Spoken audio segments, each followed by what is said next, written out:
Good evening. Welcome to the September 2nd, 2021 meeting of the Planning Commission of the City of Calabasas.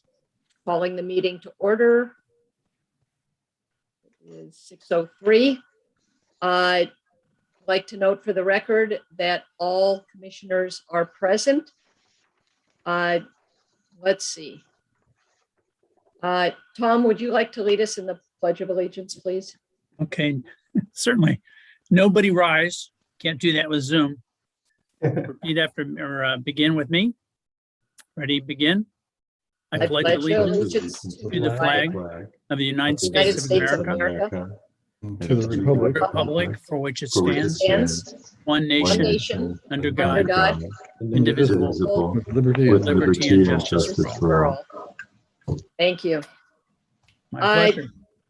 Okay, do we have any changes to the agenda? Nope, not hearing any. Do I have a to motion? approve. Thank you. Do we have a second? Second. All in favor? Aye. Aye. Aye. Opposed?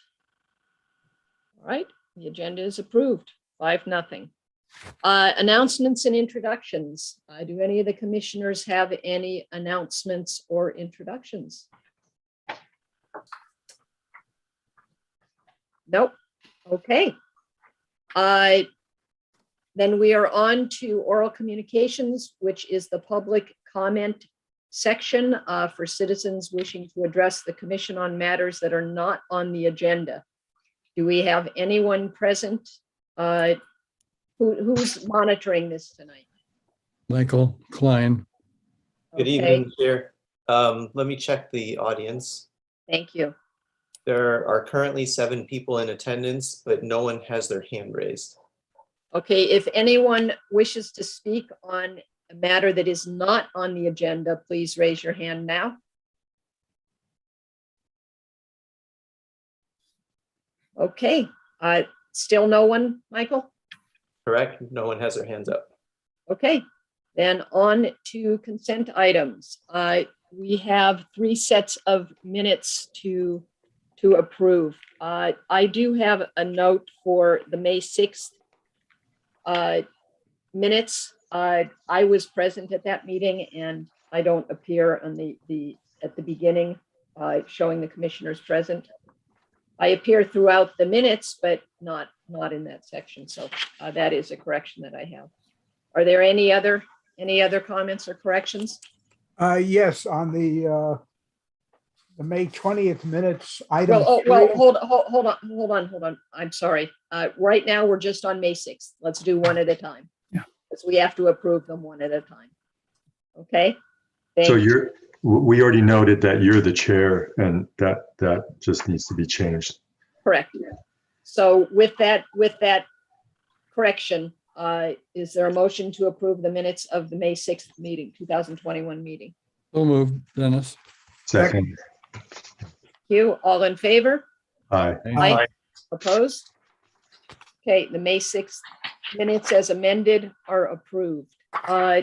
With regard to the May 20th minutes on item number 3, it reflects the motion and the second. It does not reflect that the motion was carried and by what vote. If we can have that information inserted. Are there any other revisions to these minutes of May 20th? Just the fact that you're chair on the first paragraph. Oh, yeah. First paragraph. I think that's in, what am I missing? Well, on the page under opening matters, Uh, call to order, roll call. yeah, The first sentence says Chair Washburn. absolutely. Thank you, Dennis.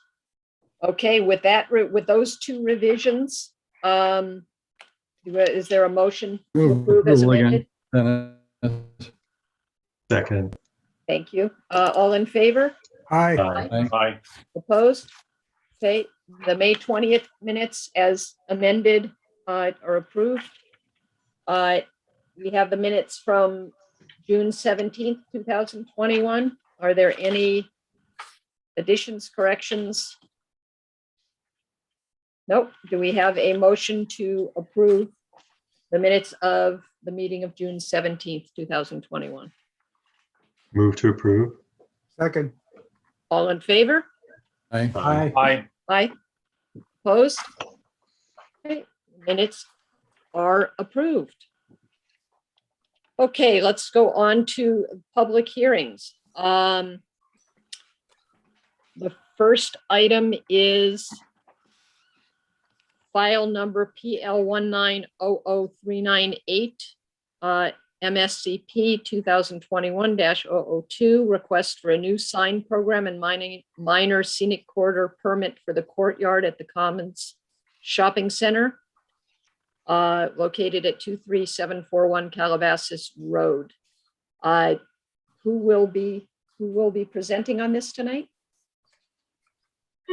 Madam Chair, I will be presenting. I can go ahead and share my screen now. Terrific, thank you.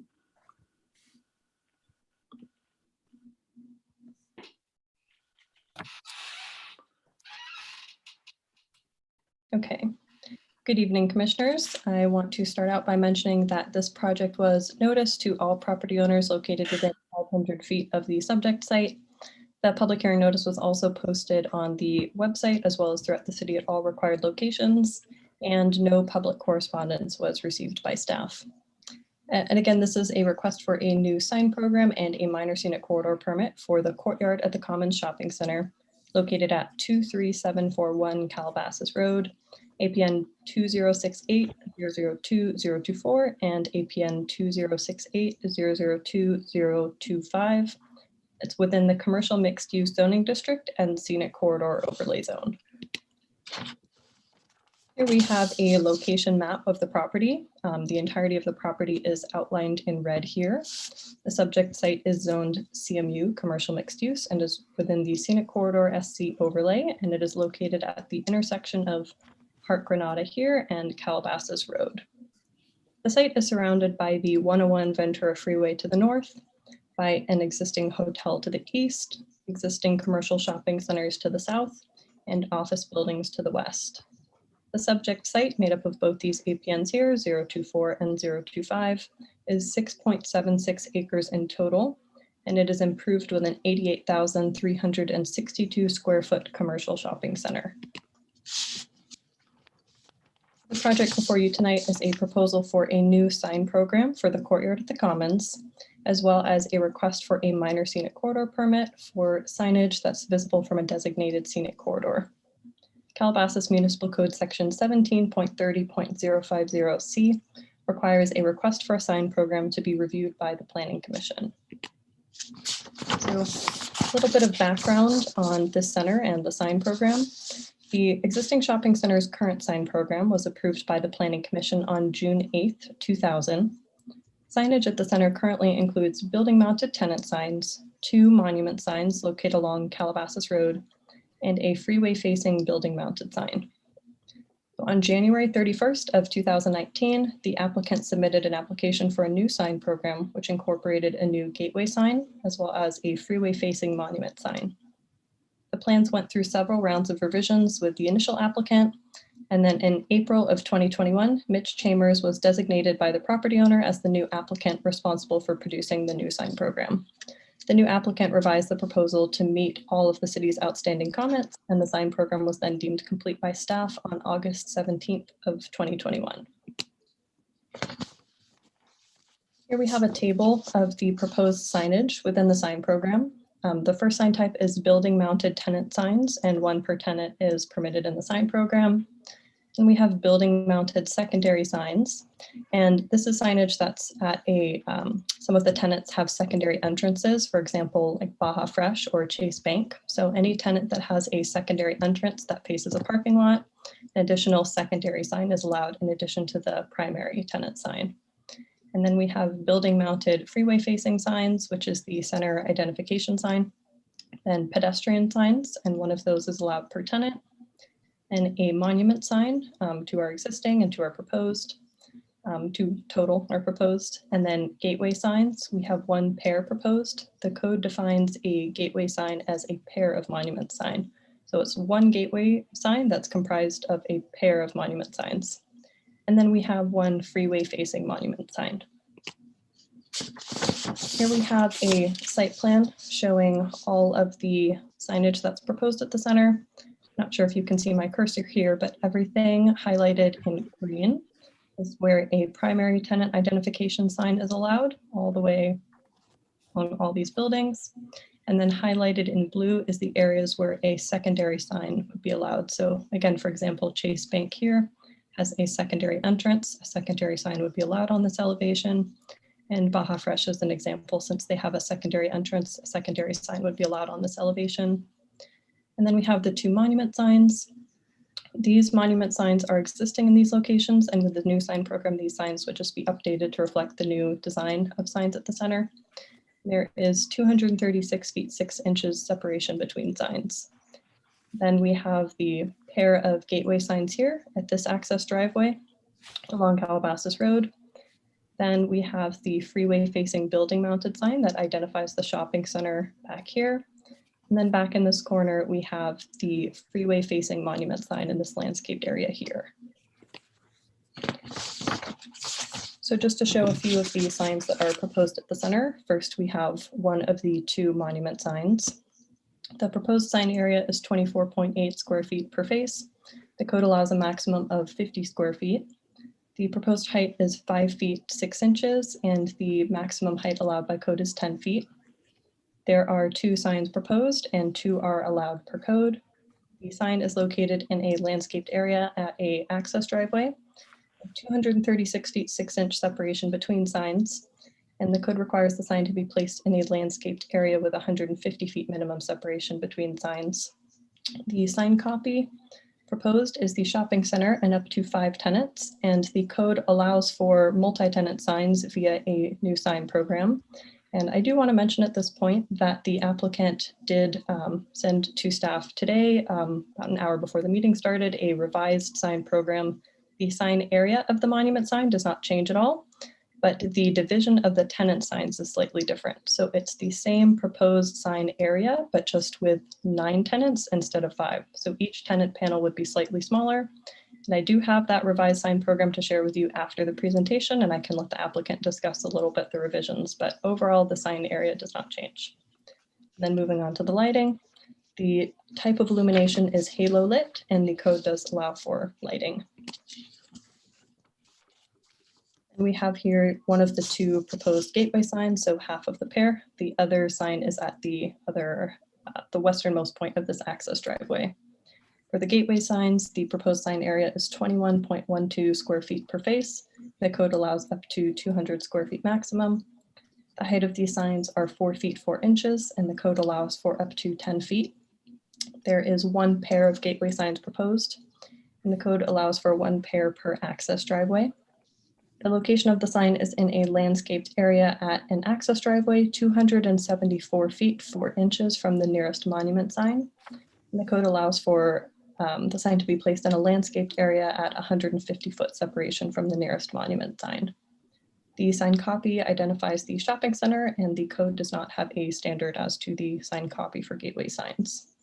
The type of lighting proposed is halo illumination, and the code does allow for illumination for Made it gateway. fit. Thanks. No, this is cut and paste. Stick on the drawing. And then we have the freeway facing monument signs here. The proposed sign area is 52 square feet. The code allows for up to 200 square feet.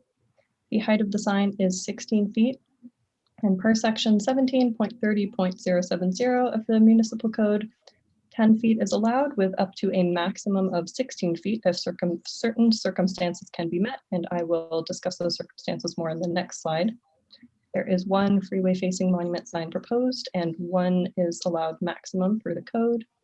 It is located in a landscaped area adjacent to the freeway, and the code requires it to be placed in a landscaped area.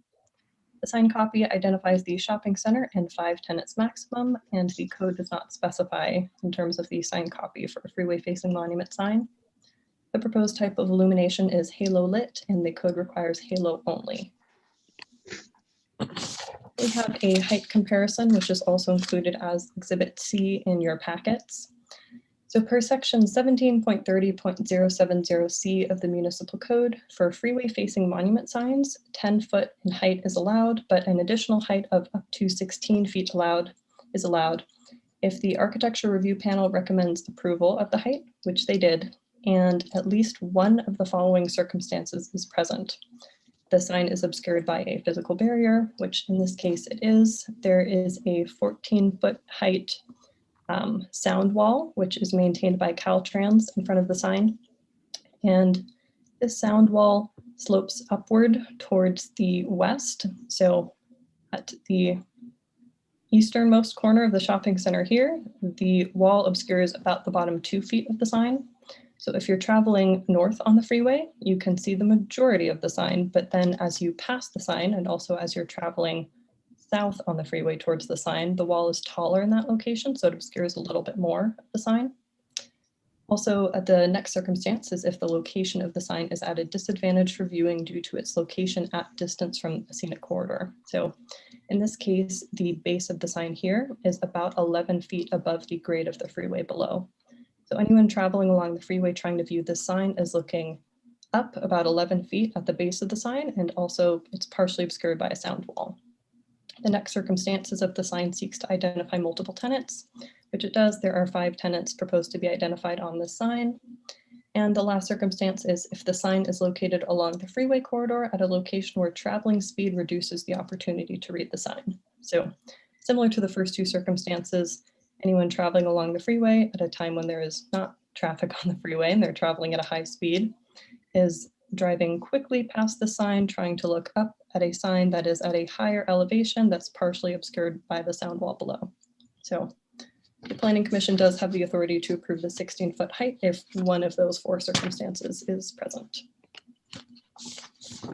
The Architectural Review Panel reviewed the proposed sign program on September 27th, 2019, February 28th, 2020, and July 23rd, 2021. For the comments from the first 2 ARP meetings incorporated on July 23rd, 2021, the panel recommended approval of the sign program as proposed. And the panel also noted that it supports the revised sign program and that it supports the 16-foot tall freeway facing monument sign. This image kind of shows the difference that the Architectural Review Panel makes in the progress of these applications. So the first image, you can see the existing monument sign. This is just an example. So we've used the Chase monument sign located off of Calabasas Road. The existing sign has a height of approximately 6 feet. And here you can see what the initially submitted proposal by the first applicant showed. It's about 10 feet in height. This was reviewed by the Architectural Review Panel on September 27th, 2019.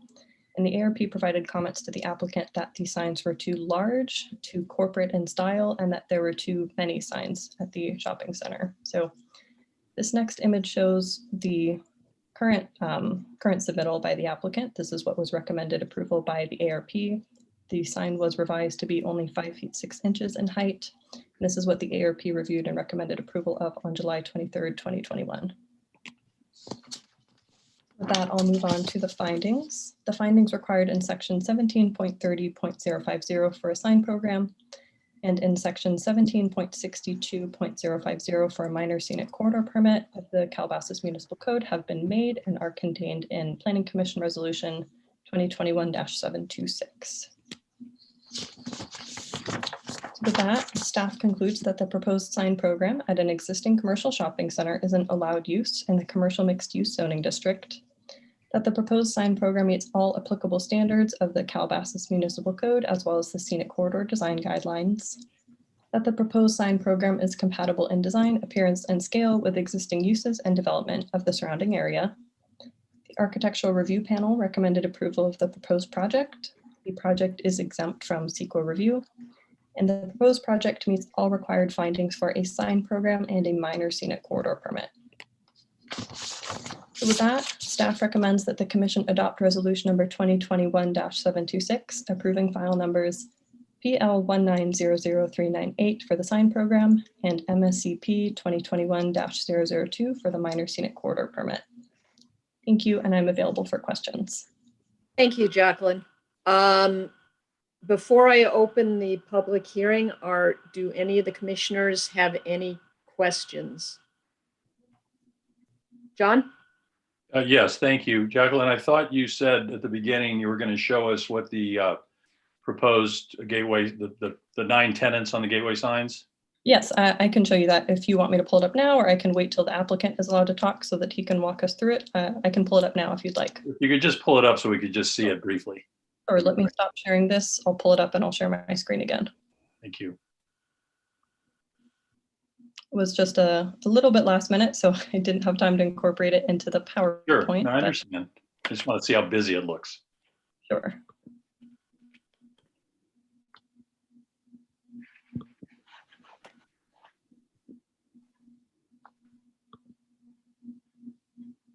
Okay, here we go. If you can see this, this is the revised sign program. The total sign copy area is the same. It's actually slightly reduced from what's shown in your packets. It's 24.3 square feet rather than the 24.8 square feet that's included in your packets. And I'll scroll down to the rendering so that you can see that. Okay. So this is the revised sign program that was sent to us today. You can compare that with the sign program that was in the PowerPoint or with the monument sign that was in your PowerPoint as well as in the packet. So the total size of the monument sign doesn't change. It's just the division of these tenant panels here. There are 8 in total below the main tenant sign rather than the 4 that are currently included in the sign program in your packets. And Madam Chair, just one other brief question. Sure. Jacqueline, how easy is it to switch out the tenant names in the event there's a change in tenant? You mean in practice via a sign permit or physically in the? Physically, can you tell how easy it is? How are they attached? I think we can let the applicant speak to that Okay, more. I that's think fine. he has more experience with that. Okay, thank you.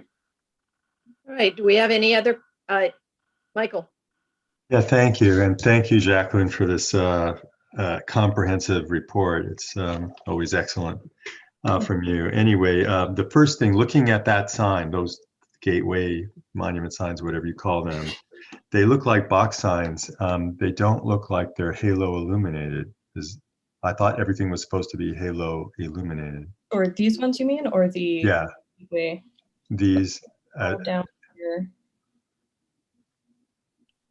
Sorry, the plans run a bit slow on my computer while I'm also sharing my screen. So you can see here that the letters stick out a bit more than the overall panel. I believe that these signs are considered halo effect. So it gives the effect of halo illumination Oh, without I see. the letters actually set off from the panel. Okay, so they're just back illuminated, basically. Yeah, so it gives the effect when you look at them of halo illumination, but the letters aren't actually set off the panels. Got it. Okay. How is the monument sign that's facing the freeway in a landscaped area? I mean, what's the purpose of that, and how would anybody know? It looks like I think it's paved back there. There's some gravel and also some dirt and bushes kind of farther along in the landscaped area. It's one of the requirements in our code, but you're right that no one would be able to see it from the freeway. I mean, people wouldn't even see it from the front of the shopping center. Right. I mean, you'd have to go purposely drive back there for some reason. So Right. that's a requirement, but it doesn't really make sense when there's a wall there. The area that Okay. it's supposed to be located in is already landscaped, so they're not changing the landscaping Okay. around that requirement, but it is required by our code. I've got I a mean, bunch of you could questions. imagine, Oh. I'm sorry, you can imagine plenty other sites along the freeway where that would make sense. It just so Absolutely. happens this is a unique circumstance. Right. No, I imagine if there weren't a wall, then yes, it would make a big difference. But nonetheless, it is, the requirement of our code is complied with in any case, correct? Yes. Okay. To some extent. The other questions the only other question I have is, and I'm not sure if it's the color that we're seeing on this. I have many questions for the applicant, but it looked sort of gray. It didn't look The colors that are on in the report are Swiss coffee and biscuit or black bean, and these don't look like the background colors on this sign. This has a very gray look to it. Are they? Is that just because of the rendering that was made? I mean, it doesn't look there. That doesn't look black bean or Swiss. Maybe it's biscuit and black bean. I'm not sure what that's supposed to be. Sure, we can let the applicant talk about the colors perhaps. It might just be the ones that are shown on the rendering. Exactly. That's what I wasn't sure, because it's kind of grayish to me. And then the other thing is, I guess I'll ask the applicant if they're planning on painting the entire center, because these colors don't really go with anything in the center. So I was wondering what they're up to. I believe there's a more comprehensive plan coming for the rest of this. Okay, then it would make more sense. Okay, thanks. And while you're on the color point, I don't know if Jacqueline, if you produced any of these documents using our printer, the big printer we're all using, but that one is missing some of its coloration. Things I've been printing out are pretty bland as well. So I don't know if that played a role.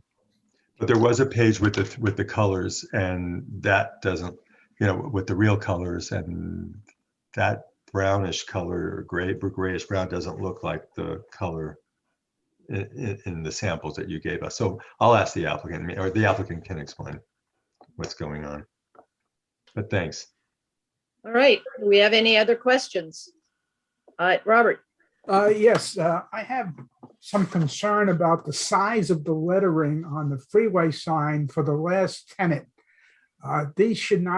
People should not have to read them. They should see it because they're going at high speed. And for logic, they have some writing. I can barely discern it from looking at the pictures. Go back. You're talking about the freeway facing monument sign, right? Yes. Go back to that one. These ones? Yeah, that one. As you can see, well, you can't see my arrow, but the writing, that there is additional writing. And if people try to read that, I think it creates a danger. Are you talking about in the 10-foot comparison or in the 16-foot height? In the 16-foot, in the sign that's proposed, the last tenant, Logic, I think it is, they have some other writing there, and at speeds, you have people trying to read that, they'll be distracted. Is your suggestion that the size of the text should be larger, or just in general that it shouldn't? Well, if they could make it larger so people could just see it or not have to read it. Okay. They're going fast, they should see it. Oh, that's Chase. That's whatever it is over there. But not have to got to read it to see what it is. All right, I think that's something that we can take up with the applicant. Would that work for you, Robert? Yes, it would. I don't have a problem with the sign at all. It's just the potential danger for someone trying to read it. Well, I think we can discuss whether there is even room. It's hard to tell, but it doesn't appear that there's much room to make lettering any bigger. That much easier to see. Thank you. No, if they could just use the logic and not the additional writing, it probably would be okay. Okay. Well, I think that's something that we can discuss with the applicant. That's fine. I would suggest that we invite the city attorney to also offer some advice on that when we get there. Yep. I'm happy to, but I think we should start with the applicant, as the chair has stated. Okay.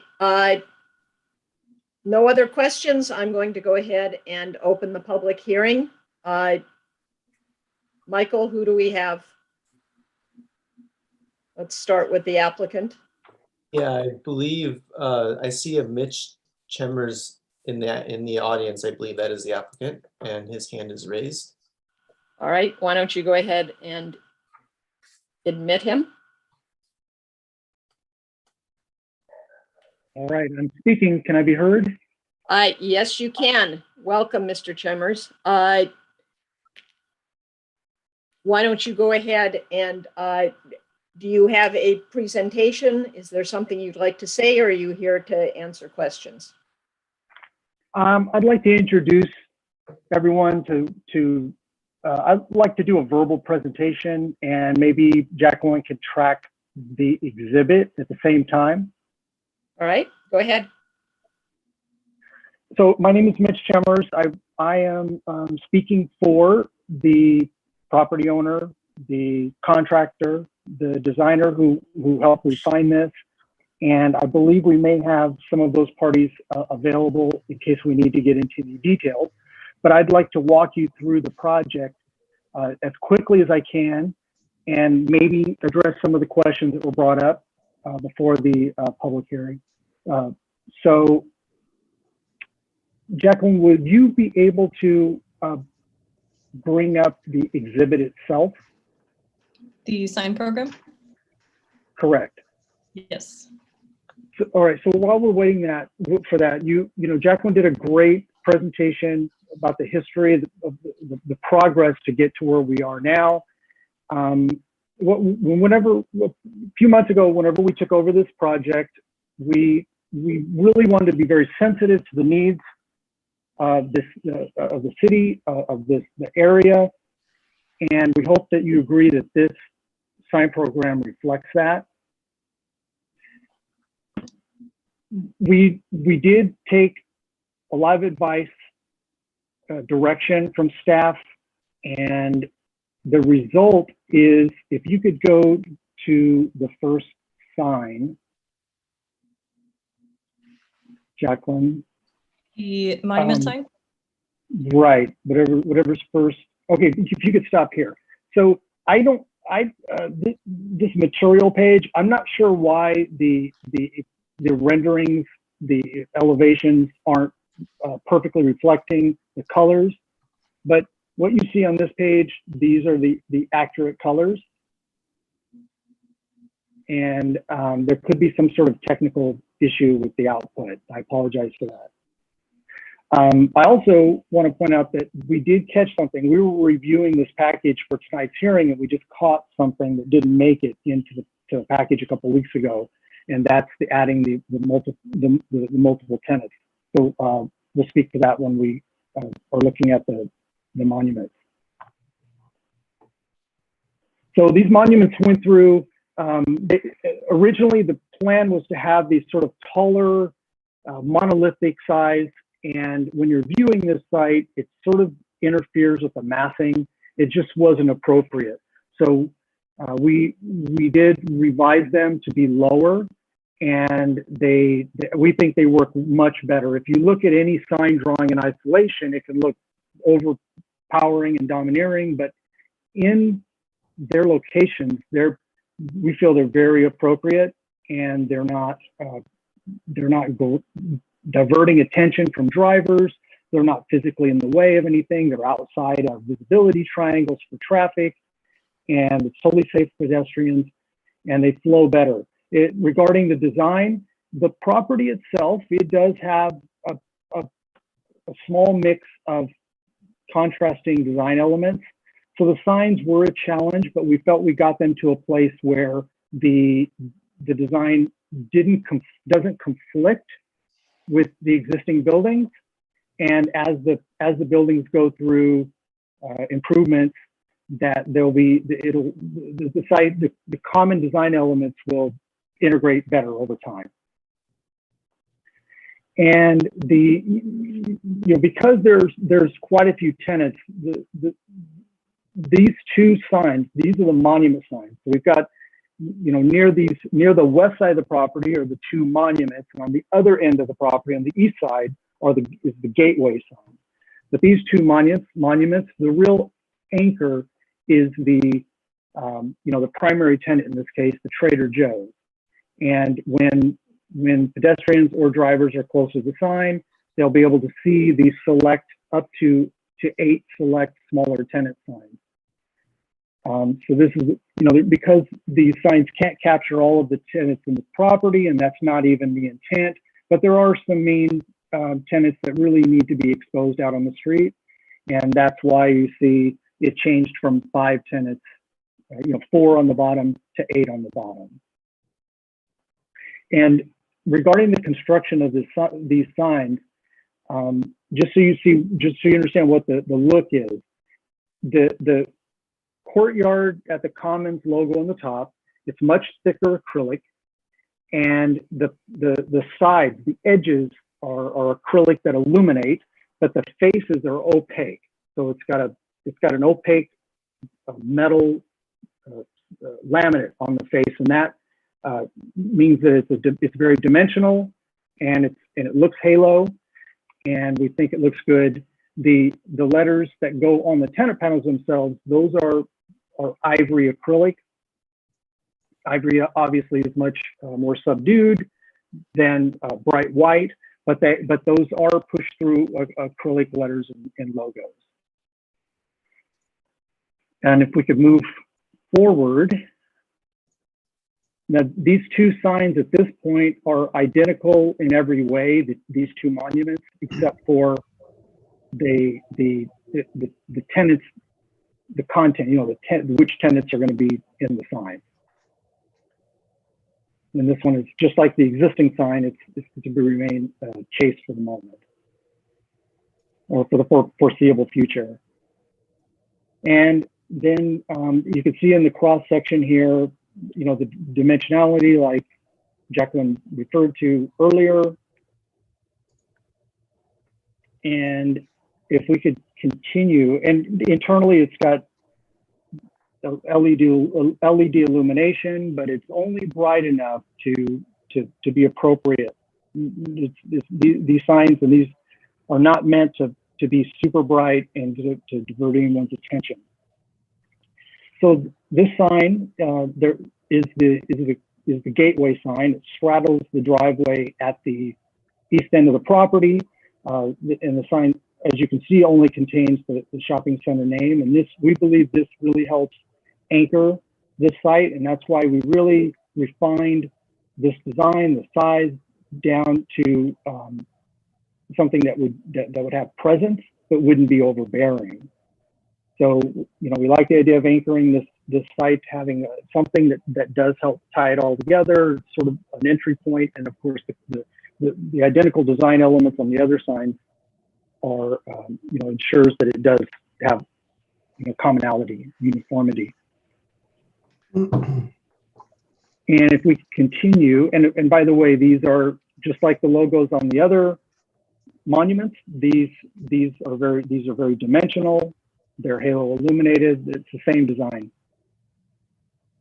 And if we can continue, you'll see some renderings here of these two signs in their environment. They're scaled appropriately, so you can see that they don't dominate the background.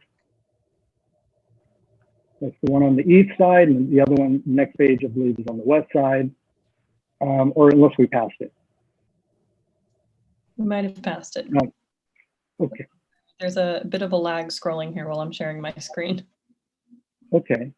Mr. Chambers, let me just ask a question here for a moment. We very much appreciate your going through this. Jacqueline made a very full presentation of the slides. We've gone through them. I'm wondering if we would be better served at answering. It seems like there are quite a few questions from the commissioners. I don't want to cut you off. If you have something to add beyond what Jacqueline already discussed, is there something beyond going through the slides again? Okay, I understand. My intent was to supplement anything else. Focusing on some of the design elements. The very last sign is where we're at now, the freeway facing sign. Okay. So we can get to that, and I can address a subject that was brought up here. Great. So this sign is common design elements with the others, and I will say that regarding Robert's questions about the readability of secondary text,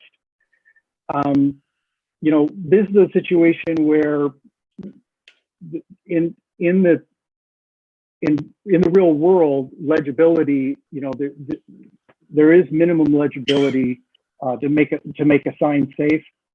And I can't say right now that letter height is actually appropriate. We just know from experience that it is, but there seems to be a big concern about it. So what we'd like to do is lock in on that and probably spec out a minimum letter height to ensure that the signs are safe. Okay, great. Are you ready for questions? I am. Thank you. Okay, John, you started before. Do you want to? Yes. Thank you, Mr. Chambers. Just a few questions. While we're on the freeway sign, is that going to have the 9 tenants or just the 5, or do you know?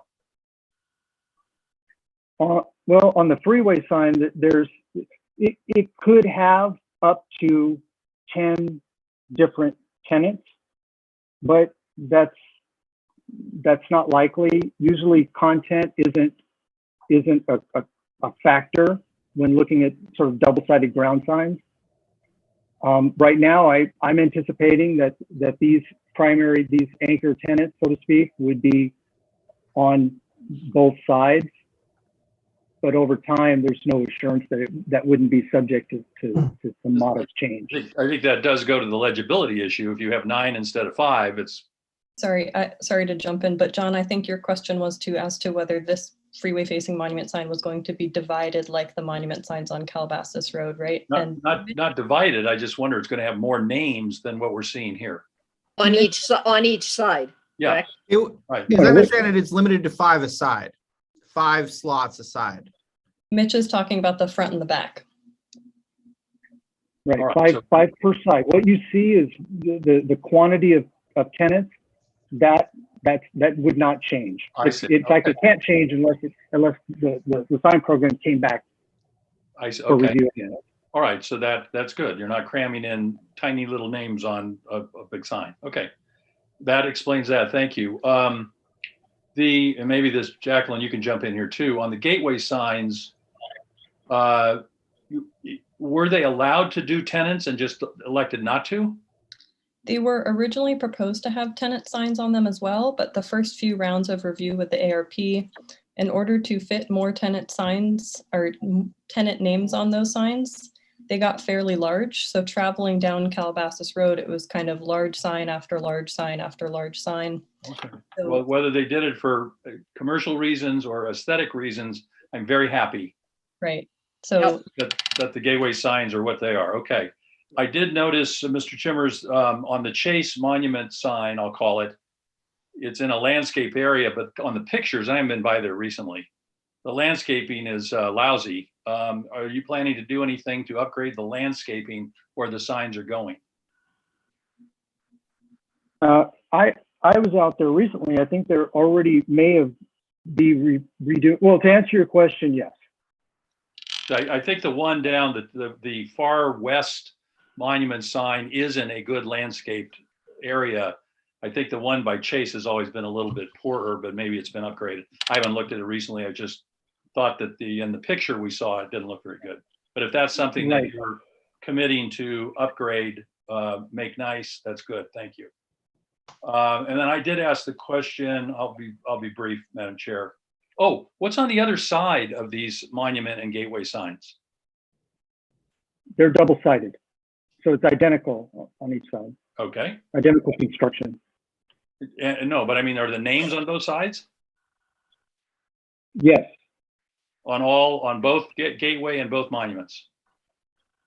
The gateway signs are single-sided because they're not visible to the backs are not visible to the public. Okay. And both monuments, they're identical on both sides. Correct. Okay. Identical in construction. Okay. And then finally,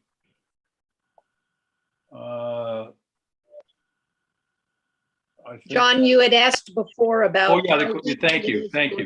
Yeah, the question I had before is, Mr. Chambers, if you have to replace a name on a sign, How difficult is that to do? Right, I missed that. That is not difficult. These panels are all easily removable. They're set in place with security screws, and it's just a matter of someone with the right screwdriver to pop them off and pop it on the new one, the replacement. And then your company will be the company that produces a new name if a new tenant goes in? The sign contractor is responsible for that. So, you know, we know that paint matching is important, and, you know, consistency in construction is important. So the property owner is taking that very seriously. And I apologize, I need to back up. The gateway signs, they actually are currently designed as double-sided. And I looked through the notes and I see that's because the back of the sign is actually visible, even though it's at an angle. And it was decided that it would look odd as blank, and there isn't really any harm. And it would have been nice if we had taken pictures so you could see the backs as well. But I need to clarify that question for you. But are they identical? The two sides? They are identical. Yes. Right. So the gateway signs say Courtyard at the Commons on both sides. Correct. Okay.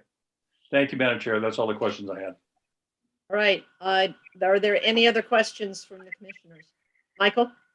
Yeah, thank you. My first question I noticed is, why is there no Wells Fargo Bank sign? Well, these are actually, for the most part, these are placeholders. So what you actually see is going to be likely be different.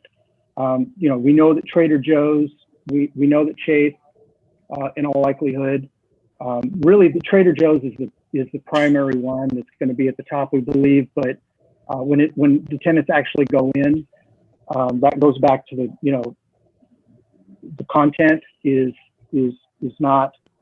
Okay. All right. Thanks. Critical when we're looking to, yeah. All right. My second question is, why are you proposing the monument sign so far east on the property? It's near the end. By the time somebody drives going east to see it, and I don't think you expect people going west to see it, they're beyond the center. They're at the end of the center, and then they see the sign for the Leonis Adobe or whatever. Wouldn't it be better to put it much closer to the Trader Joe's so that you could see it at the beginning of the center and you wouldn't have that big ugly wall to block it? Sure, we'd like to do that, but that would mean removing a parking space. It's all part. If you look at the site plan, it might show that this is the only place on the property to put that sign. Oh, I see. Okay, so even if you put it outside of the Trader Joe's, or is that a loading area or something? Right. It seems like this is not a great place for it, but okay. The third thing is the colors. What is your intention? Because these colors are nice and they're contemporary, but the center has many colors, and these don't go with most of the colors in the center that I can see, except for maybe the newest store, the Ulta Beauty one, but certainly not the ones on the larger parcel. Are they going to just keep the same existing colors, or are they going to change the colors of the center? Well, the designer used the colors from the building to come up with what we feel is a pretty satisfactory cross section. As the property does go through improvements, it's going to continue to move in the direction of the color palette you see for these. Oh, for these all right. signs. Now, what about the back of the building where you're putting the monument sign? Those colors, I think, don't look good to begin with. You've got like a light cocoa color and a kind of a dark eggnog. I mean, I don't think it's attractive anyway. Are they going to paint that at least? Can you point out which sign are you speaking about? The freeway facing side, the back, where Okay. you're putting the Yeah, the back. monument sign, the freeway monument sign. It's not, it's got, yes, see those colors? I think they clash. I think the whole back of the building is kind of unattractive. And I was just wondering if they can at least paint something there to match the sign. Maybe not the tower, but. Obviously we wouldn't want to make the base of the sign the same color as the building, because then you would not have contrast. I don't know what you mean by the base of the sign, the same color as the building. Couldn't the the building be Swiss coffee also, or even the biscuit color? Well, that's what I'm saying. The part of the sign that's the Swiss coffee, if the building were Swiss coffee also, or vice versa, you wouldn't have contrast. All right, what about biscuit? That's another color you used on that in the report, which was a little darker, I believe. Biscuit is for a background like this. That has a lot of space. That's sort of a bright color that doesn't feel natural in the real environment. And this is one of the reasons that this palette was carefully chosen, is because we wanted to have natural colors that are so modern. And the layouts that you're looking at here, I regret that they don't actually reflect reality very well. It would be nice if we had done a zoom in here, but we felt very confident in these colors. And when it comes to I'm not contrasting, complaining. either lighter Sorry, or darker. I'm not complaining about the colors of the sign, except I don't think it looks good in the back there with the colors of the building, and I don't even think the colors of the building look good there. That sort of light cocoa and the eggnog. But you don't have an answer for that, so let me go on. The ledgestone that's called the ledgestone veneer base of the signs. I'm wondering, what was your inspiration for that? There's only one new building that has any kind of stone at the bottom. All the rest of the center has brick. Why didn't you use brick? Well, we're moving forward rather than backward. Well, you still have the predominant base of the entire center is brick. So I was wondering why you didn't go with that and you're introducing a new element. Well, the brick isn't consistent across the center. The new buildings over on the west end of the property, they don't have brick. And honestly, this brick, in the building where you can see it, it doesn't lend itself to an important visual feature on the property. I'm not sure what that means in English, but it actually is a significant feature on the property. I mean, that's what Caruso added. Maybe if you want to change it all to ledgestone, I can understand it, but to have two different competing bases, and one side, the larger parcel has the brick, and then there's this new area where the remodeled area where the Ralphs used to be is now got ledgestone on Ulta Beauty, and now you're adding ledgestone on the signs. It's like a mishmash to me. It's like either do it all one way or the other, but to have another one is kind of strange. Anyway, that's it. I guess I have no other questions. All right, do we have any other questions from commissioners? I think that my question was answered, but on the freeway monument sign, there's only going to be 5 tenants allowed at one time, right? You're not going to be able to split each slot into 2 tenants. I believe that, correct me if I'm wrong, Mr. Chambers, I believe that what we heard was 5 on each side. It's possible 5 on each side, and they're not divisible without coming back for a change in the sign program. That's correct. It's 5 slots on each side of the face. The 10 slots needn't be the same 5. It could be any combination of 10 names, but it's 10 slots only, not more, without modification. And That's any all. change in the number of slots would require a revision to the sign program. Okay, great. That was the only question I had. Right? Are there any other questions? Okay, thank you, Mr. Chalmers. Michael, do we have anyone else who wishes to speak on this item? There are no other hands up. All right, then I'm going to go ahead and close the public hearing. And I invite discussion, comments, questions, or a motion. I will just kick it off with a motion to approve PC Resolution 2021-726. And I'll speak to why I make that motion if there's a second. I'll second it. This is Dennis. I'm impressed. I think this is far better than the alternative that had been originally proposed by, I don't know, it was another owner. And I'm impressed that the ARP went through this pretty thoroughly and apparently worked with the developer to come up with this program. I think it looks very handsome. I do understand Commissioner Harrison's point about sort of mixed elements, but I think the signage is kind of low key enough that having that ledge stone isn't going to jump out, to me at least, relative to the brick. And I kind of heard at least an innuendo from Mr. Chimmers that as time goes on and things get improved, sort of the old brick look is kind of getting old and faded away and likely to be changed anyway. So that does not trouble me, although I take Michael's point and understand it. I like the way that they've agreed to improve the landscaping as necessary. I just am impressed overall with the proposal and thus the motion. I did have one minor change, just it's total nitpick, only proves that I actually read this stuff occasionally.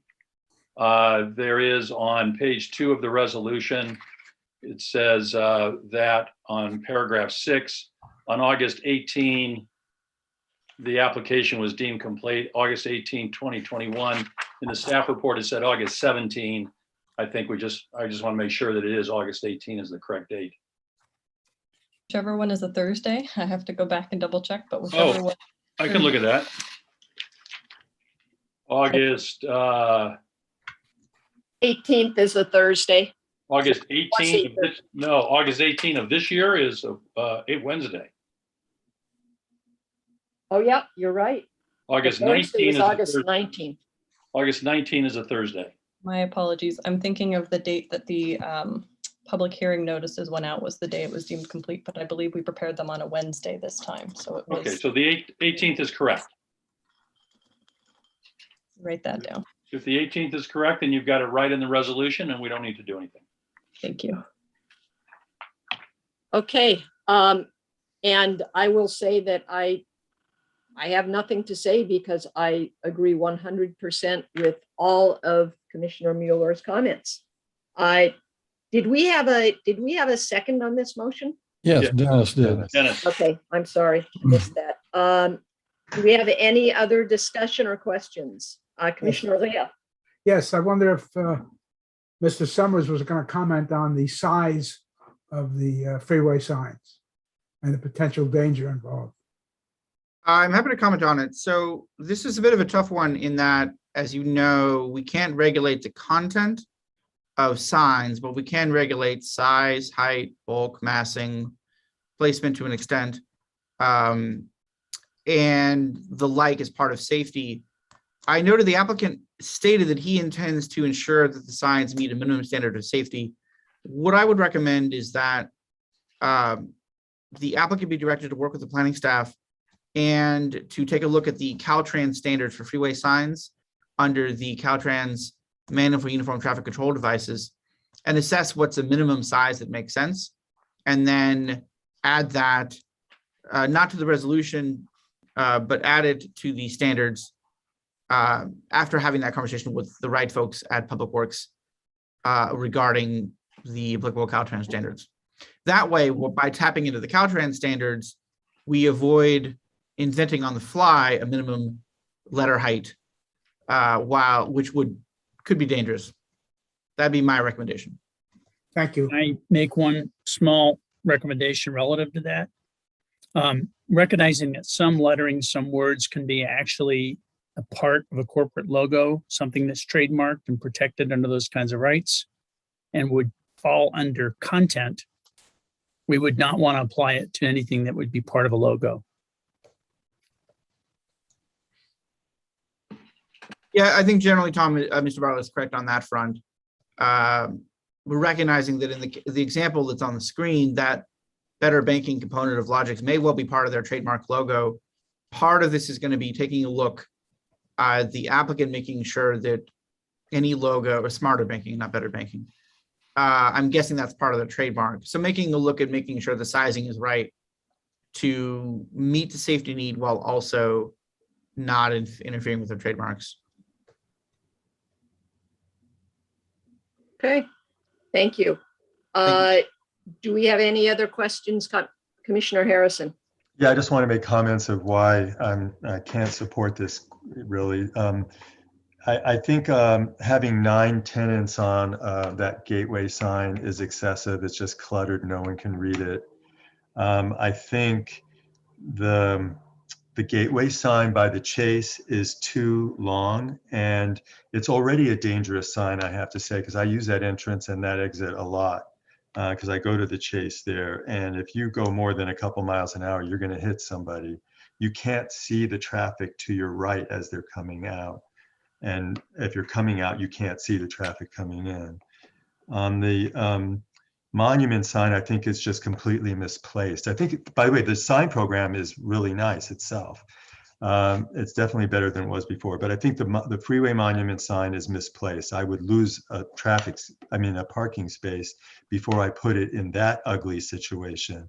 I think the back of the building is really unattractive, and the wall, as the ARP pointed out, they said it was deteriorated and disorganized in appearance. I think they mean it's shabby and it reflects poorly on the city, which is another story. But to put the monument sign there, drawing attention to this monument sign in a very ugly place, that's just a mistake. And it's also farther than the center. By the time you see it, you've already passed the center. So I would have, given up a parking space and put it in an attractive area over by the Trader Joe's. And anyway, I just, so those are the reasons why I won't support it, but I do think this is a much better program. I think the colors are much nicer, and so I wish there was more use of those colors in the center now. Okay, thank you. Do we have any other comments? All right, then we're going to take a vote on Commissioner Mueller's motion with, I believe, not as part of the resolution, but understanding that the motion will be accompanied, the resolution will be accompanied with instructions to the applicant to work with staff, trying to address the size safety issues on the freeway sign, taking into account Caltrans standards to assess minimum size for safety purposes, while keeping in mind any trademark concerns that apply. Did I make that clear at all? This is obviously not would not be part of the resolution, but would be a recommendation, instructions to accompany the resolution if it is approved. I thought it was very clear. All right, Great. then, sorry? Yes, I think that captured the point. Thank you. Okay, thank you. All right, all in favor of the motion on the floor, signify by saying aye. Aye. All opposed? Michael, it looked like you might have said nay, but we didn't hear you. Oh, I'm sorry. I said opposed, but yeah. Okay, thank you. Okay, the motion is passed 4-1. And it will move along with the recommendation that has been stated. Okay, thank you. Let's move on to item, I believe, number 3 on the agenda. This is an ordinance to amend section 17.90.020 of the City of Calabasas Land Use and Development Code by strengthening the definitions of permeable paving and pervious surface.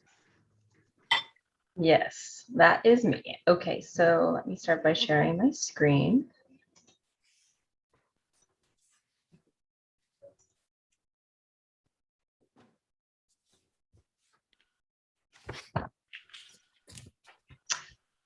Okay. All right, so this is a presentation on amending the definitions of pervious surface and permeable paving. Last year when we met, I presented pervious surface from a role and application standpoint when it came to city requirements. I highlighted that the goal of pervious surface requirements was to collect, detain, and manage stormwater runoff.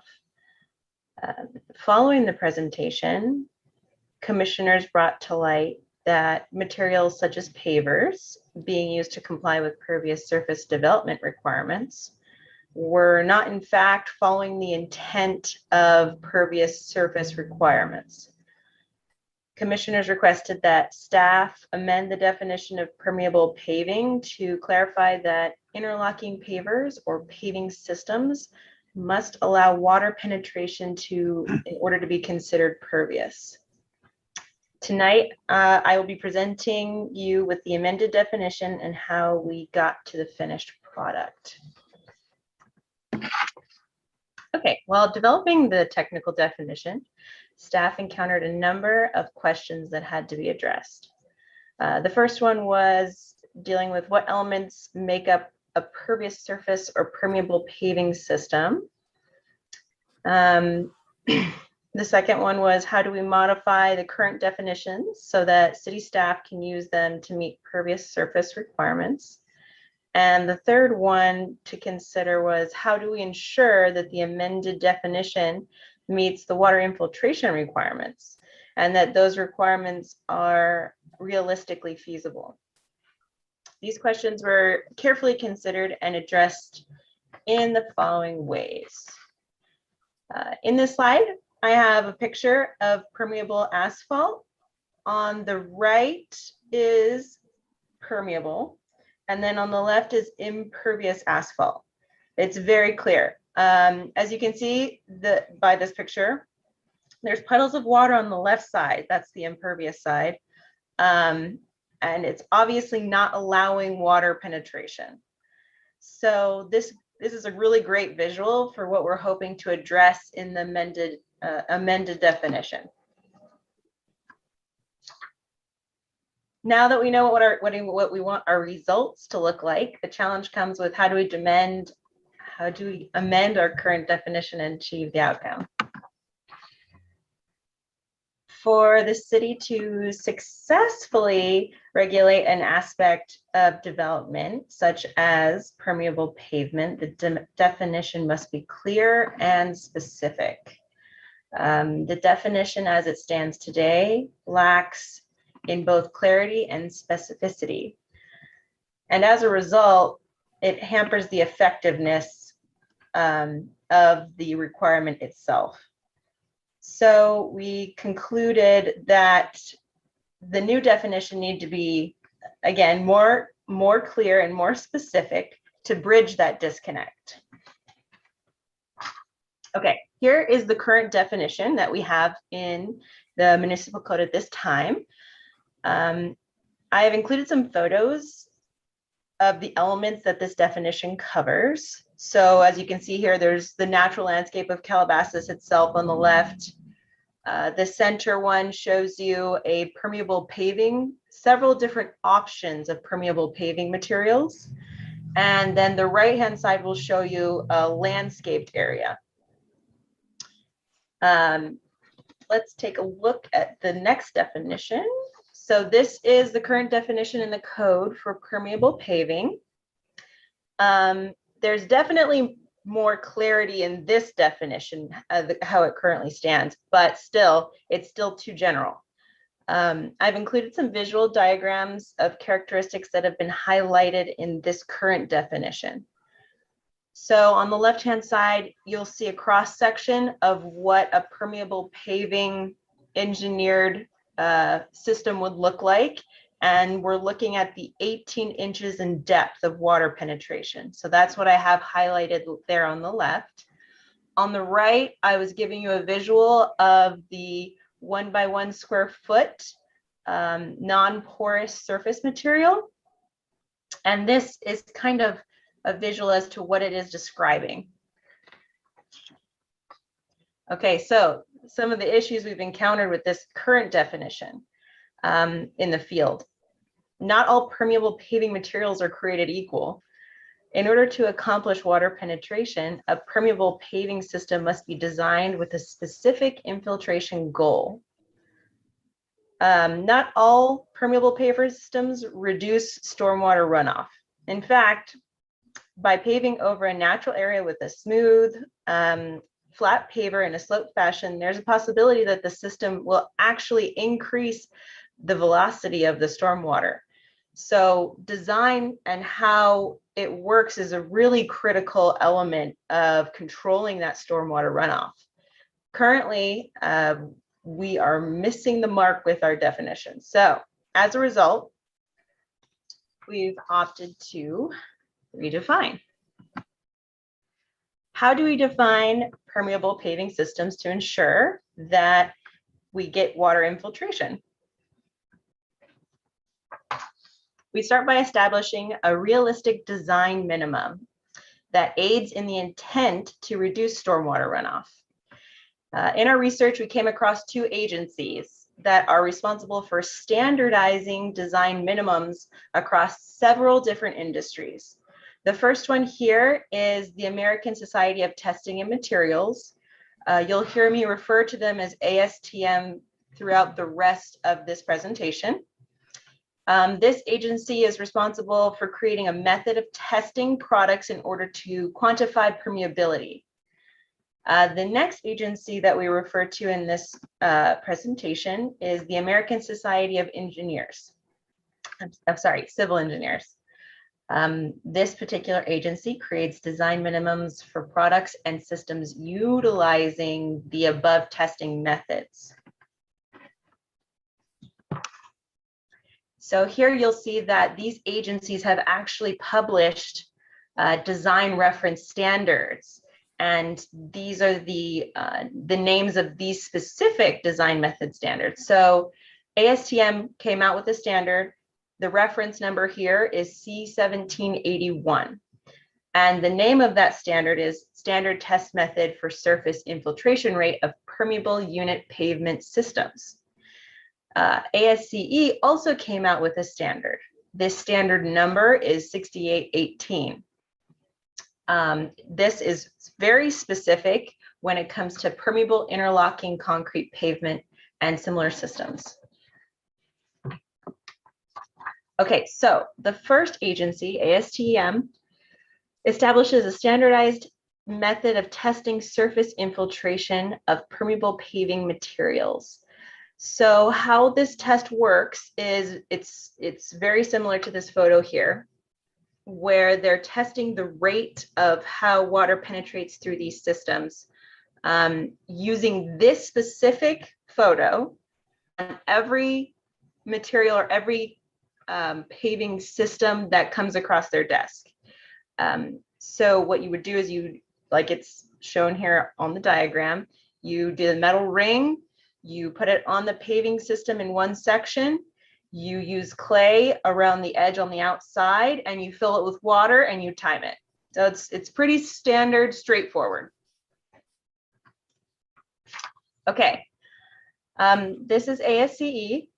In order for paving systems to be considered permeable, the paving system must meet the following design minimums set forth by ASCE. the individual paving units must have an open area void space of at least 5%. To the left, I have a photo of what void space is in reference to. The second element is that the system must meet an in-service infiltration rate of 10 inches per hour. The term in-service refers to in use or after the system has been in use for some time. This is accounting for any minor bits of debris that have accumulated in the crevices, such as leaves or dirt, that may impact the efficiency of the water infiltration through void spaces. It's important to note that the city receives only an annual rainfall of 17 inches. Now that we've established design minimums that achieve the goals and intent of pervious surface requirements, let's go to the amended definitions. Okay, so here we have a redlined version of the additional language we have inputted into the definition, a struck out version of what we've removed, just so it's very clear to you guys exactly what we put in and what we took out. We removed the generalized language from pervious definition, as you can see from the strikeout portion. We added clarity on what defined a surface as pervious. We made the allowance of water penetration into the soil to a depth of 18 inches or more consistent between the two definitions. What I mean by that is between this one and permeable paving, which I'm about to get to in the next slide. We made landscape areas and natural areas a part of the definition instead of an example. We expanded on the definition to clarify that not only were permeable paving hardscapes included, but also alternative stormwater runoff features that were referenced in CMC Chapter 1726. The revision of the definition was necessary. This specific one was necessary, even though it's not permeable paving. We opted to do it to further clarify the corresponding and connected chapters and definitions that refer back to this. And here is the redlined version for permeable paving. We removed the dimension restriction of non-porous materials and instead opted to go with system minimums. So as you can see here, we added quite a bit. We really wanted it to be clear and specific. We added clarity that the system could be a combination of porous and non-porous. We also added to further specify what kinds of systems that could be classified as permeable paving by eliminating systems that require additional drainage to the curb or storm drain. We added additional design requirements to achieve our overall goal of water infiltration. So you'll see in this definition that I added the minimum 5% open area void space. And I also added the minimum in-service infiltration rate of 10 inches per hour. It's important to note that typically these types of systems are engineered permeable paving systems and are typically designed by a licensed professional. We added a portion to the definition, placing the responsibility of achieving these required design minimums on the licensed professional.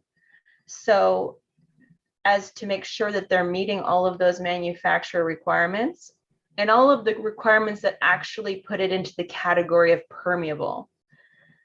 It's important to also keep in mind that this definition is only defining permeable paving.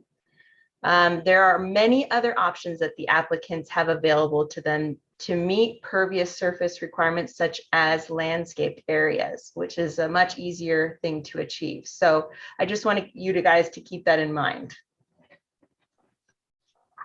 Staff recommends that the Planning Commission adopt resolution number 2021-718, recommending to the City Council adoption of ordinance 2021-393, amending the City of Calabasas Land Use and Development Code Chapter 1790 by strengthening the definitions of permeable paving and pervious surface. And that concludes. Thank you. Excellent presentation, and I think some good work was done here to try to get more specific and really drill down on some more specific requirements and definitions that makes this a lot clearer. Do we have, before I open the public hearing, do we have any questions or comments by commissioners? All right, Michael, you need to unmute.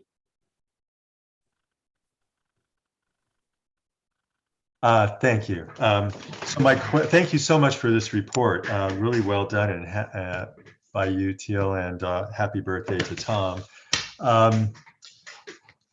The problem I'm having is that in one part of the code, it says that swimming pools are considered pervious surfaces, but they weren't considered pervious originally, only after 2010.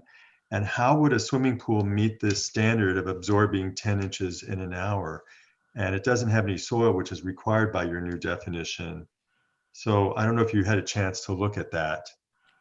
So actually, great question. As you'll recall, I did mention that pervious surface is different. It's totally different. And I know that I'm going to get to your other point here. Pervious surface is different from permeable paving. So we'll establish that disconnection there. Pervious surface also references Chapter 1726 and alternative stormwater runoff features, collection features. So pools do meet that requirement that I spoke about before, where I talked about collecting and detaining stormwater in general, and removing the whole aspect of runoff. Pools do accomplish that. They do retain the water. They do keep it on site. So it is an would they aspect retain of that. 10 inches in an hour though? 10 inches in an hour is only part of permeable paving. Right, but the point of all this is, as I mentioned at the last hearing, I mean, this is wonderful that we finally have a proposal for an objective standard for pervious surfaces. But the real objective of all of this, and Dennis is an expert on this, is runoff. It's all about runoff. Right. So there are methods to capture stormwater listed under 17.26040. And that's okay, but why aren't we developing a standard for runoff like Santa Monica says you can't have more than 3/4 of an inch of runoff or something? I mean you have to capture the first 3/4 of an inch. What swimming pools don't capture? I mean, I guess they would capture 3/4 of an inch, but they certainly don't. If you look back or think back to the slide that showed the 10 inches per hour. Yeah. I don't know if Teal can share a screen again with the presentation, but Calabasas gets 17 inches a year on average. And sure, we'll have a storm event where you might get an inch in a short period of time. The permeable surface definition, permeable paver definition, points to the standards from the two agencies so that anything that would meet that is going to absorb water at such an efficient rate, it will be way more than enough to accommodate the rain levels that'll come out of the sky here. Way more than enough. And these are this is paving. No, this is not swimming pools. Right, but why? How can we still leave the swimming pool in there? Because swimming pools don't create runoff. When rainfall hits a swimming pool, it stays there. Okay, but swimming pools are listed as pervious surfaces, and that's a little troubling. But anyway, I wish we had a standard. This is great to have a standard like this, but why don't we have a standard about limiting runoff? Runoff is going to vary. Runoff is going to vary based on slope. It's going to vary based on slopes that meet. But isn't that the objective? You end up with a channel. But that's the objective, and why don't we have that? Santa Monica has that. Why are we behind? Engineers use that for the engineering of the systems that conduct or detain or retain runoff. We're helping that by referring to those standards for the purpose of minimizing the amount of I runoff agree. that This even is, starts. I agree. No, this definition is great. I agree with that, but we're still falling short because we don't have a standard for runoff. And that was the point. That's the point of all of this. It's the runoff. And yeah, we have 17 inches a year or whatever it is, 14 inches a year. But look what happened in New York. We have climate change. We could easily have an inch or two an hour. We could have a flood, and this is going to have a big impact. We need to have some standards for runoff. Michael, you referred to my expertise or experience in this arena. A lot of the issues that you bring up are being wrestled with by the Water Quality Control Board and a number of agencies dealing with what they believe is the need to control the pollution that comes from the runoff. It's not that the runoff itself is always the culprit. It's the amount of uncontrolled toxic materials and or threatening materials in some way or another. That system of, I guess, environmental management is unfortunately way beyond the capability of any individual city of our size and character. And it would be a worthy area of study, in my opinion, and it probably would be an area in which you would be a significant participant when we upgrade the general plan, particularly in the environmental side of the equation. So I agree that managing the stormwater that we believe is polluting our water bodies and putting us at risk as a community for the liability of what goes into the discharge water from our city. And that will eventually have to be dealt with in one way or another. But we have already made significant progress as a community of Calabasas by having master plans for most of our water bodies here. Las Virgenes Creek and its part of the Malibu Creek watershed, and also the watersheds of the east side of the city, which are McCoy Creek and Dry Canyon Cold Creek, Calabasas Creek, etc. All of those have been, in fact, studied, and the amount of currently affected pollution management controls are, from studies that we've paid a lot of money to accomplish, frankly, not threatening the LA River or Malibu Creek for that matter. So it becomes a very significant equation down the line, and that we have to deal with individual property owners making decisions about permeable or impermeable surfaces. This program that we're seeing tonight does in fact address, as far as I'm concerned, the realities of installing hardscape and landscape, that we're conscious of the issues that are facing us. But again, if you try to measure this at Long Beach, where the LA River goes into the Pacific, or at Malibu, where the Malibu Creek goes into the river, each of which come out of the city of Calabasas, that's an equation of immense size and consequence. So let's take a look at that during the general plan. But at this point, I think. No, I appreciate it. I know you have a great deal of expertise in this, so I defer to you. I am thrilled that there's finally an objective standard for permeable paving. Okay, do we have any other comments before Commissioner Mueller? Yes, Teal, thank you for your presentation. In the definition of, I'm looking at the staff report on page 3. Sure. And just, it says the resulting modified definition of permeable pavers. Should that be paving or pavers? What do you think? So the current code says paving. And then in italics, it has the actual section. It's in italics of some subtext there. That is the correct term that's actually within the code, permeable paving. Okay, great. Thank you. That answers that.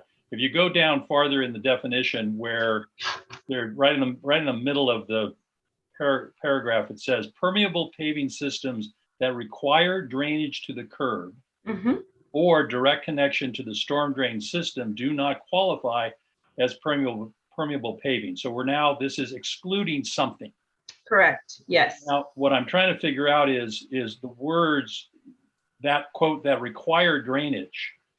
What does that mean? A system that requires drainage. I can see if that results in drainage, but how does something require drainage?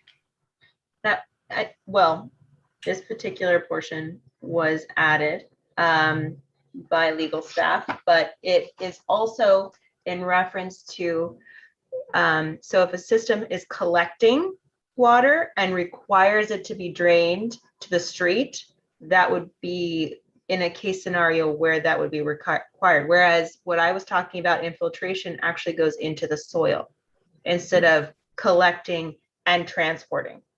Right. So If I can jump in here with a couple of additional points.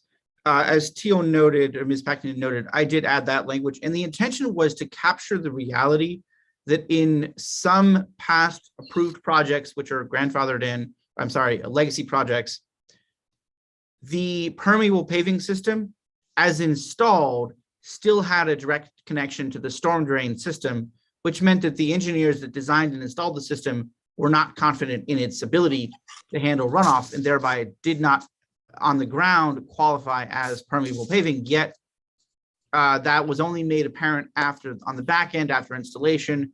And to deal with that up front, now the proposal is to require that any system that in the judgment of the engineers installing it will only work or only be safe or only meet the landowner's needs if it has drainage to the curb, it doesn't count. And this is to be picked up in the requirement towards the end of the standard that any permeable paving system has to be reviewed and certified by an engineer and by the director. That certification is when we will test how is this system installed and do you have a connection to the storm drain system? If so, it won't qualify. Let me ask a practical.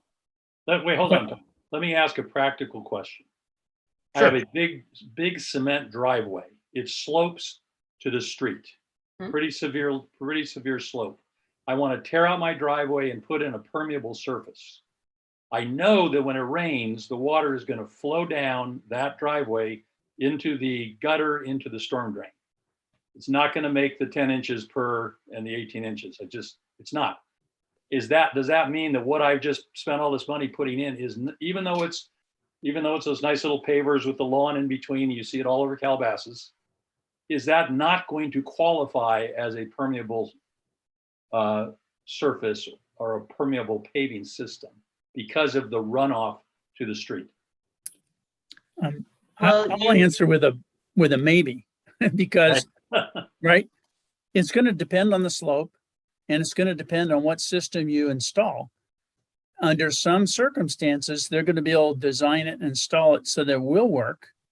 Okay. And in other circumstances, they won't. So that gets back to the end of this that Matt was talking about. The other point I wanted to make relative to that first point, which is the exception, this exclusion, you can have a pervious surface area where they do all the pavement right, but then within that, they may have a conduit area, a place where they channelize it and send that to a drain. That part of it would be excluded under this definition. That's another reason why that's in there, because you're still going to have components where they're trying to conduct runoff that is coming from a roof drain onto one part of this patio or whatever. And for that part, they're going to engineer that to conduct the runoff from the roof into a drain or something, and maybe not try to absorb that. And in that case, we would not count that as permeable surface or pervious surface or permeable paving.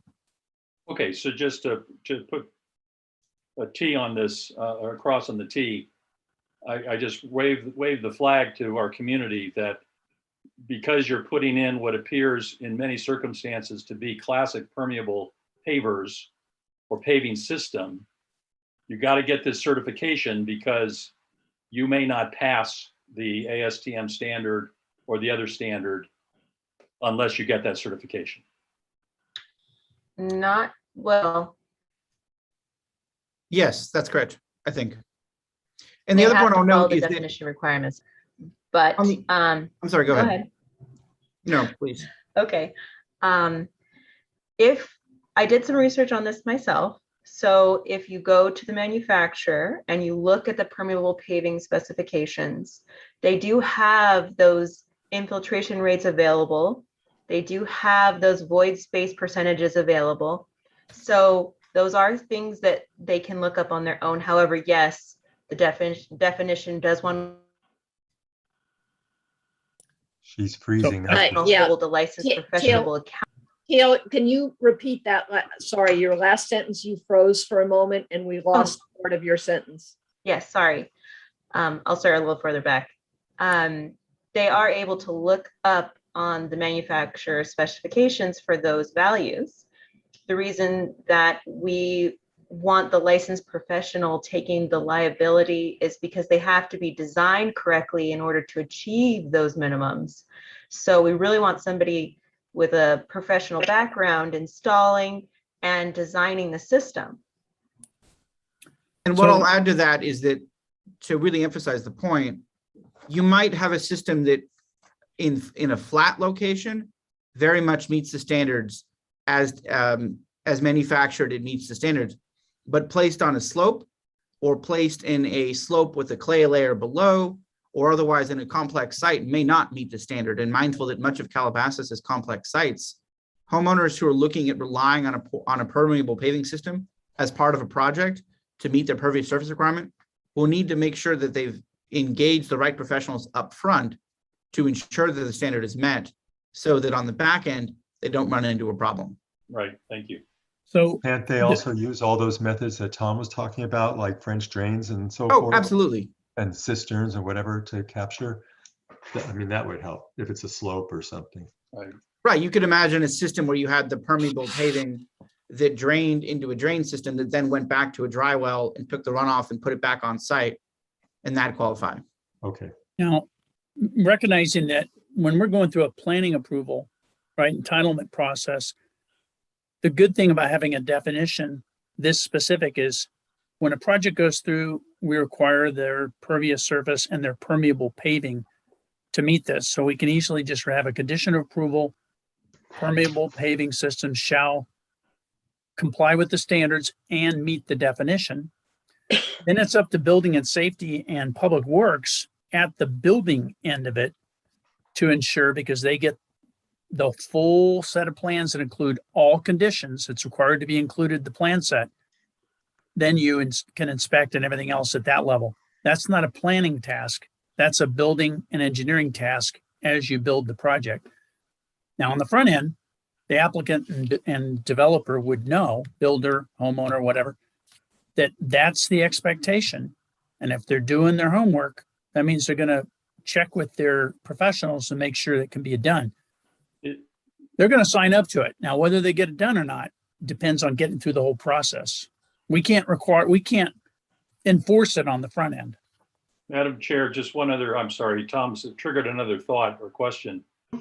Is this all prospective in the sense that we've got a ton of projects that have been approved with a pervious surface percent that may not, if you went out and tested it today under one of these standards, the STM standard would fail.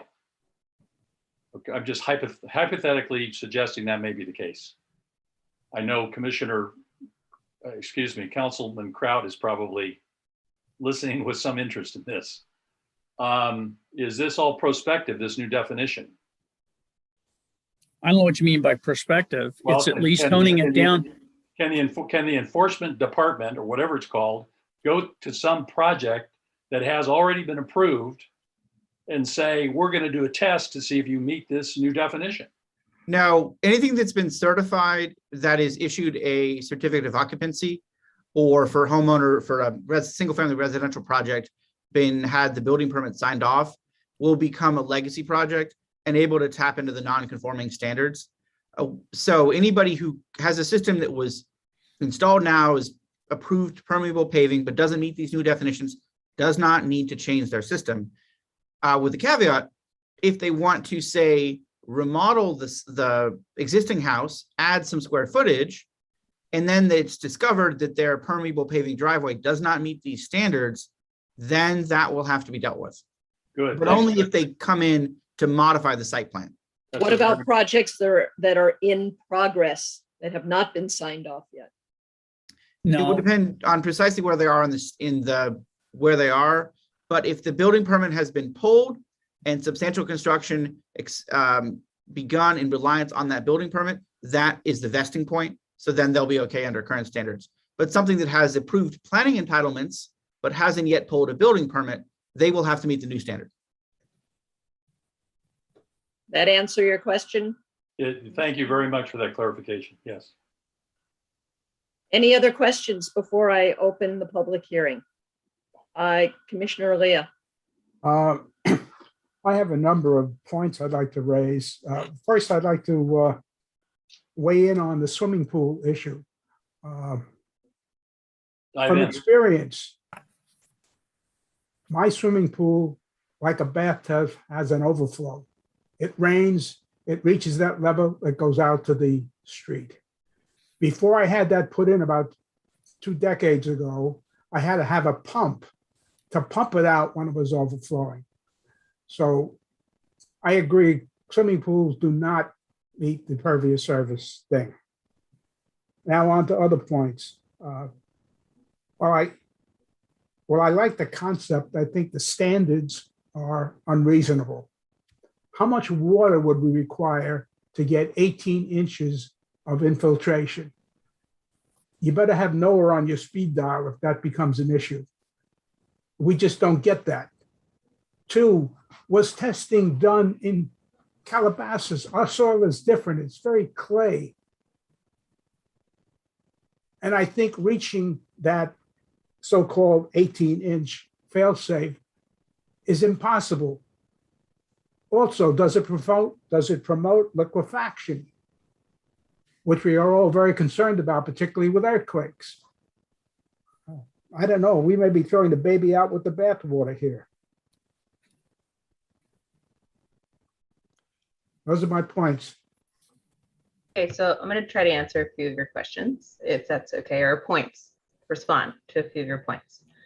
The 18-inch infiltration rate also has to deal with that cross section that I showed you, where you're going to have layers of aggregate underneath the paving system itself. That acts as an infiltration mechanism. There will be excavation involved before installation of the permeable system. Your second point about where was the infiltration rate testing? I'm sorry, no, that was part of your first question. There was the second question about 10 inches per hour that you brought up. Now, how much water is required to get an 18-inch infiltration? How much rain do we have to have at one time well, to get let me that? jump. All right, you're talking about really 2 things. How much rain? You're talking about a volume and or a rate of flow, that sort of thing.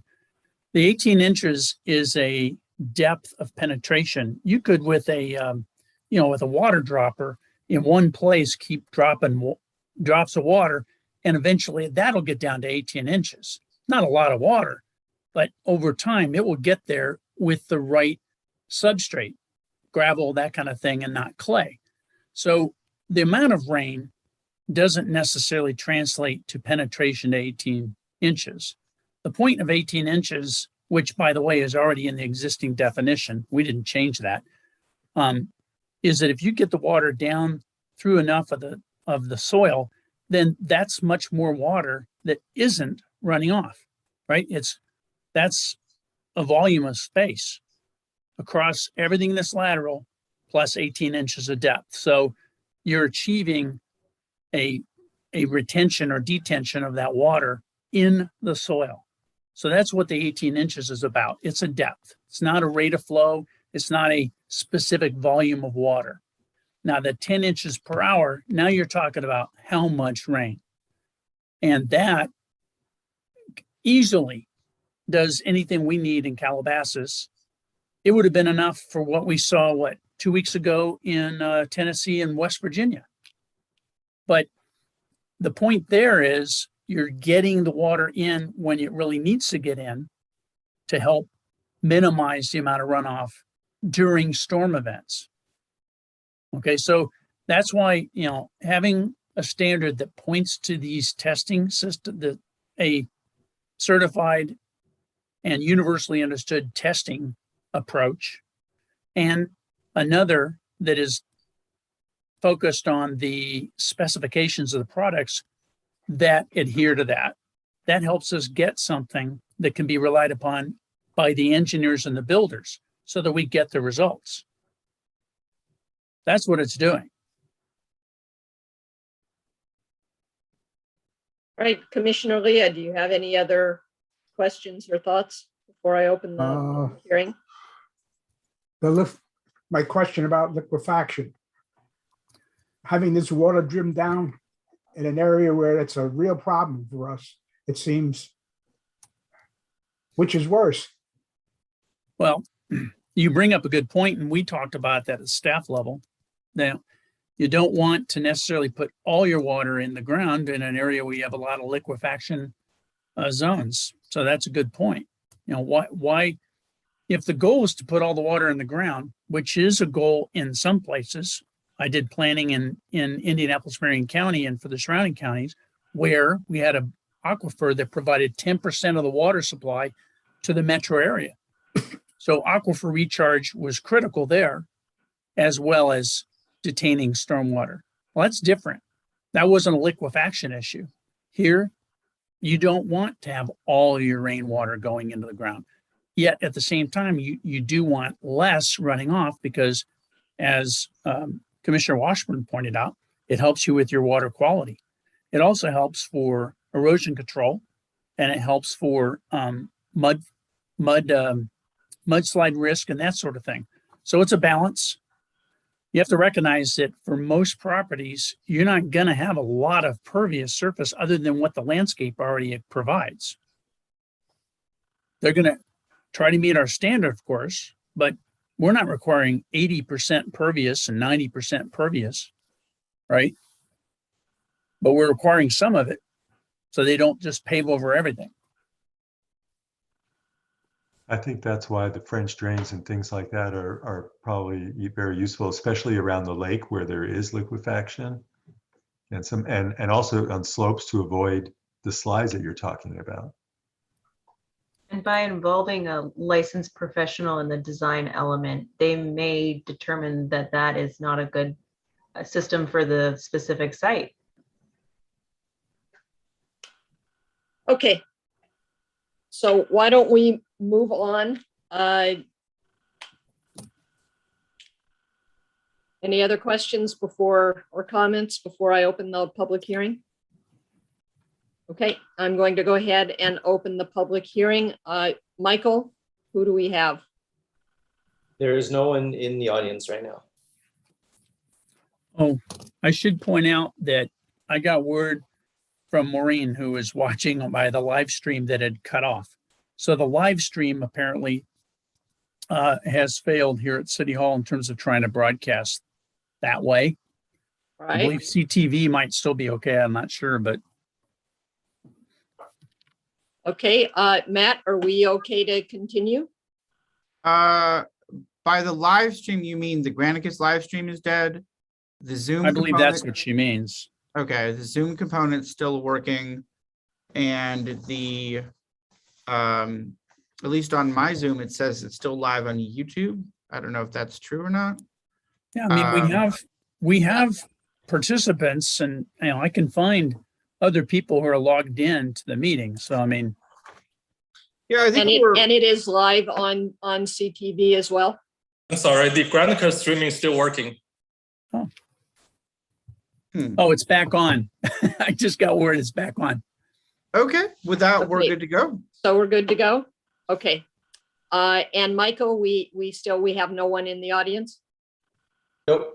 Okay, I'm going to, yes, I'll open the public hearing. I will state for the record that we did receive a communication from Joanne and John Sawara I assume that that email that was received will form a part of the public record. Okay, and I am going to close the public hearing. Do we have discussion, questions, a motion? I'd like to make a comment if I can. And it has to do with the reason we're going through this laborious effort.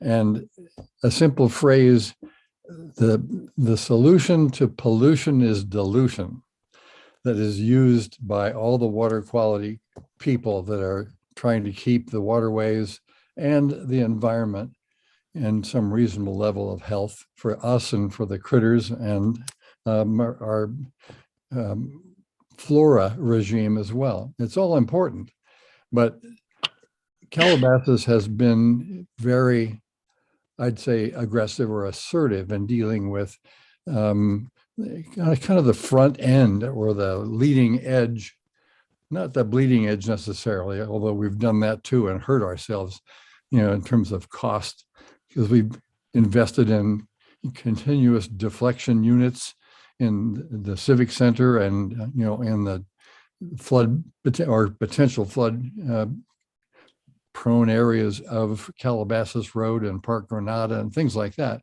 And if you act too quickly, instead of dealing with diluting the pollution and meeting that solution requirement, we can go off half-cocked in a lot of ways. And I think that over our 30 years, we've learned that it's important to be considered, as our staff has been. Having these definitions certainly meets the needs that we're describing as community leaders and that the council is looking to promote as well. And if we are looking to add to the water quality techniques and technology that we have, we're doing a good job of that. And it's great to have these discussions tonight. Everybody's questions about pools and pervious surfaces and whatever else. But in the end, it's in order to improve the discharge water so that our city of Calabasas can meet the SWIP, the stormwater permit process, essentially, and not get fined or required to do all kinds of technological fixes, which we've been threatened with in the past. So tonight, this measure is, I think, very clear in that we're going probably beyond the pale in terms of the definitions that are going to help us make decisions at the staff level and help our residents make good decisions on what they invest in order to make water quality and flood control manageable in our community. So I think the staff has done great, and I would move that we adopt this resolution and send it on, if we need to the city council. Is there a second? I'll second. All right. Any further discussion before we vote? Okay. All in favor of Commissioner Washburn's motion to, I believe, recommend the passage of resolution number 2021-718, signify by saying aye. Aye. Aye. Aye. All opposed? Hearing no opposition, I believe we just passed that 5-0. Thank you. Okay, so let's move on to the director's report. Sure. All right, I'm unmuted. All right, thank you. I'm a not so great stand-in for Maureen, but I'm going to do my best. Coming up and looking forward, and I think you all already know about this, but we've got a special meeting on a Monday, September 13th, where we'll be discussing the housing element as well as the environmental impact report for that. This is in response to the 6th cycle of the regional housing needs assessment. And so that'll be a very fun meeting, a lot to talk about. And we're also going to have an ordinance that goes with that, because we have to not only update the housing element, but we have to have the implementation measures in place at the same time to meet HCD's requirements. So we're gonna have a lot to discuss. The following meeting after that, which would have been Thursday that same week, the 16th, is canceled. So we just have their special meeting on Monday, the 13th. Then October 7th, we're anticipating a workshop that would be focused on Senate Bill 9. Senate Bill 9's been getting a lot of attention and some press as well. So if you've been following it through any of the old-fashioned news systems or newer ones, either one, I'm sure you've heard about it. This has to do with division of land under a preemptive state law that can affect local communities. And so we'll have a workshop about that and how the city might want to take certain measures to minimize chances that certain things would otherwise happen under that law. Now, it's not, I don't believe as of right now, it's not been signed by the governor, but that is a possibility. It's been approved by the legislature. Okay. What's the date of our meeting on that subject? That is October 7th. Thank you. Then October 21st, 2 weeks after that, right now our Ridgelines discussion and work is tracking for that meeting. Okay, so in terms of looking at future meetings, that's what I have to tell you. That's not my only things to tell you about. I want to point out that Jacqueline, I don't know if Jacqueline's still logged on here. I hope so. But Jacqueline, who's been working with us for a while now, is been promoted to associate planner. So she is now working as our associate planner. You'll remember Judy Gilly had been with us, and then she departed for, I think it was Ventura County. So we want to re-welcome Jacqueline in her new position. Where is And Jacqueline? congratulate her. We can congratulate her. Congratulations, Jacqueline. Thank Hey, you. Well deserved. Excellent. Yes, yes. Yep, Terrific. when we find talent, we try to keep talent. That's Yep. our goal. Excellent. That's all I have. Okay. Then I believe we have reached adjournment. It is We 8 got- o'clock on. We get Commissioner, Yes. I guess, Just comment. wanted to, I'm sorry. ask- Yes. I just wanted to Nobody- ask if we could bring back this issue of the swimming pools as pervious surfaces. I know there are at least two of us who are concerned about it. So at some point in time. Staff? We could add that to the Take list note. of things to put on the city council's consideration list, and then go from there. They Right, can instruct if they want to hear from us. right. Because we have to take our direction from the council. Okay, Commissioner Washburn. I just want to acknowledge that Rosh Hashanah and Yom Kippur is coming up, and I wish everybody, if they aren't considered holidays, at least an important season. And I hope everybody enjoys family and their faith. Thank you. Thank you. Do you have anything else? Move to adjourn. Second, Who seconded? I did. Okay, John. either one. Okay. I know that everyone's in favor. I don't want to speak for All in everyone, favor. but Happy Good night, New all. Year. all right. Good night. Everyone, night. good night. Thank you very much. Thank you for all the Thank good you. work. Thank All right. you. Bye-bye. Good night, all. Bye-bye.